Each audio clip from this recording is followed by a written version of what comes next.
इसीलिए भाई हम एकदम प्रसंग रखने जा रहे हैं, तो आप सभी से जरूर ध्यान से सुनिएगा।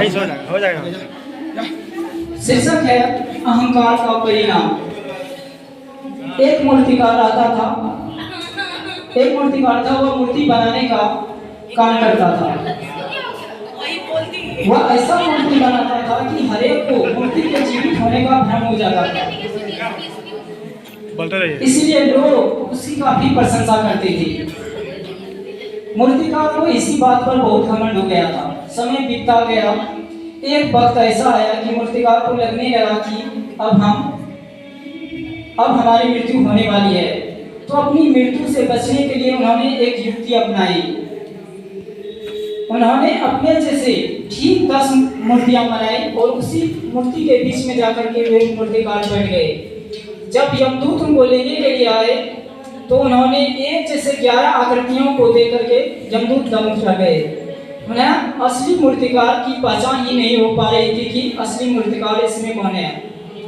तो यमदूत ने असली मूर्तिकार को पहचान करने के लिए एक युक्ति अपनाई।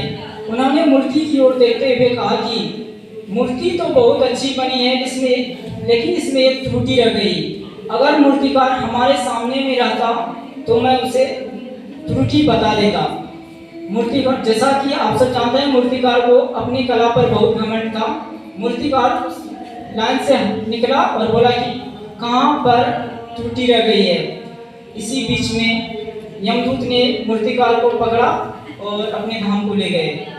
मेरा कहने का अभिप्राय यह है कि अहंकार मनुष्य को कभी नहीं करना चाहिए। अहंकार से ही मनुष्य का विनाश हो जाता है। शुरू में ही हम बताएं, अहंकार में 3 गए, धन वैभव और वंश, नहीं मानियो तो देखियो रावण कौरव का।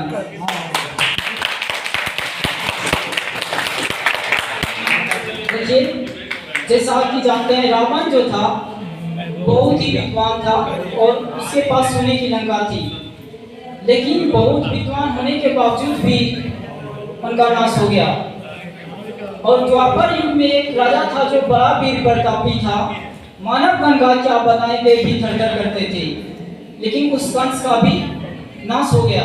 उससे मनुष्य तो क्या, देवता भी थरथराते थे, लेकिन उस कंस का भी नाश हुआ। महाभारत की कहानी आप सब जरूर सुनेंगे। उसमें कौरव जो थे 100 भाई थे, लेकिन उसका भी अंत हो गया।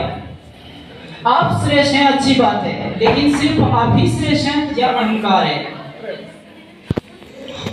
कल एक भाई हमारे बीच में हमारे बैच के थे, उन्होंने नारी सशक्तिकरण पर कुछ लाइन बोले थे। उसी को ध्यान में रखते हुए हमने सोचा कि नारी सशक्तिकरण ही क्यों, पुरुष सशक्तिकरण भी होना चाहिए। उसी पर हमने अंगिका भाषा में, जो कि हम बांका के रहने वाले तो अंगिका ही बोलते हैं, आपके सामना भले ही हिंदी बोल लेते हैं, उसी पर हमने 2-3 लाइन गीत लिखे हैं। अगर आप सबका मन हो तो सुना सकते हैं। चलिए ध्यान से सुनिएगा। यहाँ पे 2 शब्द का उपयोग करेंगे। फीमेल के लिए जनाना शब्द का उपयोग करेंगे और मेल के लिए मर्दाना शब्द का प्रयोग करेंगे। तो आप सब जरूर ध्यान से देखिएगा, मजा आए तो क्लैपिंग कीजिएगा। शुरू करते हैं।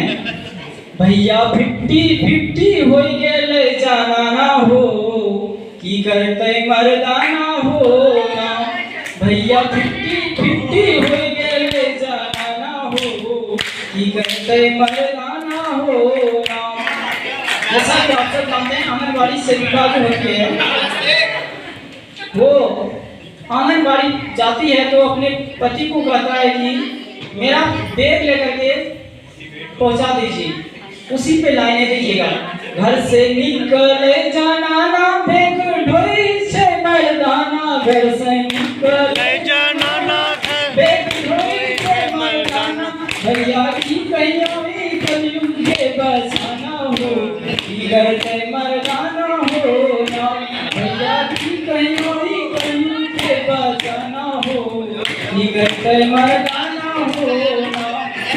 जैसे घर से निकलती है औरत तो अपने पति को पोछा लगाने के लिए बोलती है, घर से निकले जनाना पोछा मारे से मर्दाना, घर से निकले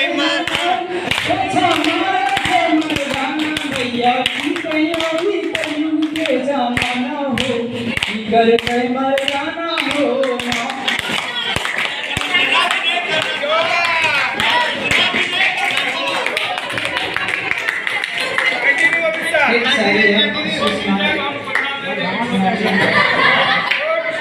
रही जिंदगी तो मिलेंगे दोबारा, रही जिंदगी तो मिलेंगे दोबारा, मिलन आज तक था हमारा।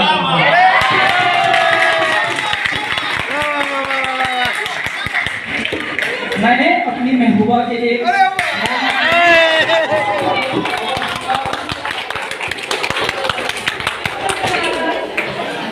मैंने तुझे चाहा, तूने चाहा किसी और को, मैंने तुझे चाहा, तूने चाहा किसी और को, राम करे तू जिसको चाहे वो चाहे।